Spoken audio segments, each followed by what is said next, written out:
Be a second and rinse my mouth out. This was a good episode. I liked it. Lots of things happened. I liked, and I know you're going to like that.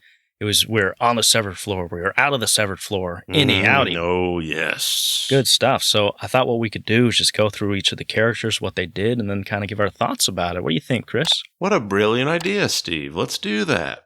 Dylan G. breaks my heart. Yes. Because we find out his wife told Outie Dylan that they had kissed. Yeah, Outie Dylan wasn't too happy. You know, he's like, you're cheating on me. I think we came to the conclusion that, yeah, it's probably cheating because she was like hiding it from him, you know. But then she tells. Mm-hmm. And then he says, hey, don't follow me at work. And what does she do? She follows him at work. And he's like, I love you. I want to marry. Here, take this ring I made. And she said, No.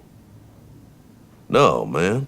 That was cute, though. He made us out of his little finger puppet trap. I was like, come on. You can't say no to that. But yeah, so after that, Dylan G resorts to quitting. Did Outie quit or Innie quit? So Innie went in there to Milchick and signed some papers, said, I don't want to be here anymore. And I thought you couldn't just quit. Wasn't that the whole season 1 with Helly? Well, hers was different because she was an Egan. I get that, but I thought they said pretty much everyone always tries to quit in the beginning. It seemed like they try, but they can't because they're Outie.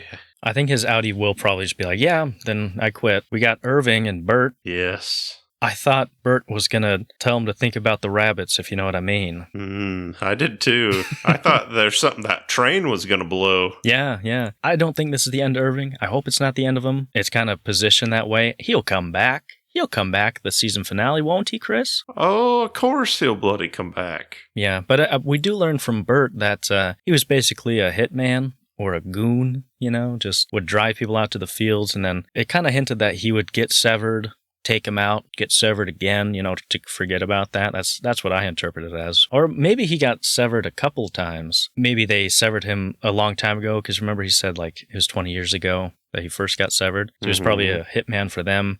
They got a new chip when he was an O&D. That makes sense. And then we got Helly R. She misses Mark? She misses Mark, yeah. She's worried about him. She's trying to find that elevator. She found the note from Dylan and she's trying to memorize it. And her creepy dad comes poking around. Goodness gracious, stuff of nightmares, I tell you. She can cut an egg, though. You got to give her that. Those little 6-slicer egg things. That's cool. I gotta get me one of those. One of my favorite plot lines was Milchick.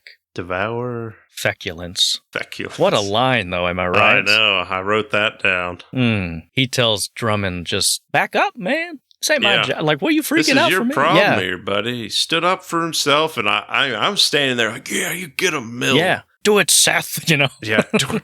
Do it, Seth! But I think it was interesting we saw a softer side of Milchick when Mark's on the phone with them, and Mark just says, I need a day, man. And Milchick is like, I gotta get me one of those. I hear you. Yeah. So yeah, that was really good seeing Milchick, you know, standing up for himself. I tell you what, everyone's going to gather. They're going to get Lumon, I tell you. Because Milchick's, now he's like, I don't know if I like this place. Yeah. Them giving me creepy paintings of a black man, you know? Yeah. And then the most important storyline, Mark meets up with Cobel right at the beginning. She says, hey, we're doing the old Cold Harbor.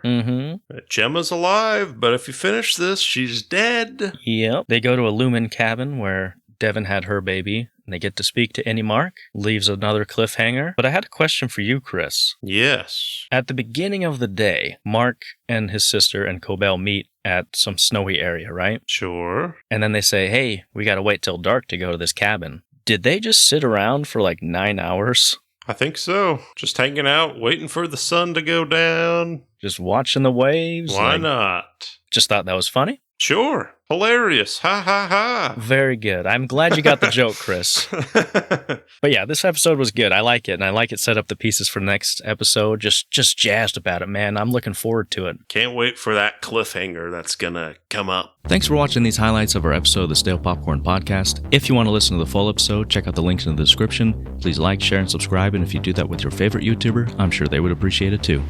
Thanks, and have a great day.